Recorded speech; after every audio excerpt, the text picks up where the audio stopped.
My name is DJ Tangalin. I'm the executive chef of Bivouac Ciderworks in North Park, San Diego, and I'm born and raised in the city of Pines in Baguio City, Philippines. Mabuhay!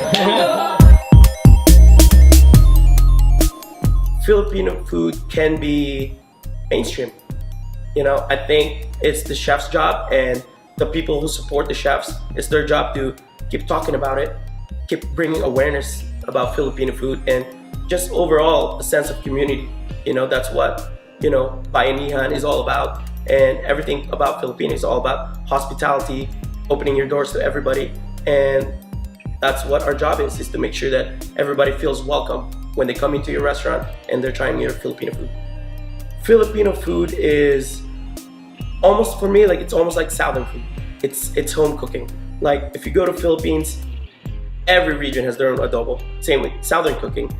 Every state has their own version of, shrimp and grits or biscuits and gravy. It's what you grew up with. It's what your lola or your nanay cooked for you, and what's remind you of what home is. My favorite ulam is probably dinuguan. I grew up eating it, and a lot of people don't like it. It's because the way it looks. That's my favorite dish because I remember my dad always cooks it. Yeah, we use a lot of different techniques. It depends. We start with ingredients and the inspiration of a dish. So for example, I wanted to do a dish about adobo, so I would take the idea of adobo, which is marinating chicken.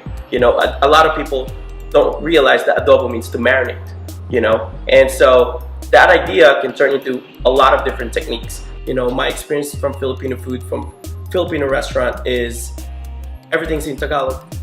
It's not very appealing to a lot of people because they can't understand it. I started doing Filipino food in my restaurants. I would try to do it where people can understand what it is. So for example, I would do kare-kare. Instead of putting kare-kare, I put braised short ribs. And then I would describe it as eggplant, bok choy, kare-kare sauce. So achara is a pickled papaya salad. So I'm doing kind of like my take on achara. I'm gonna pair it up with a beet cured salmon. I'm gonna do a parsley dust, and I'm gonna do beet jello. So I think that's the jobs of the chefs, is to make sure everybody understand what we're trying to cook,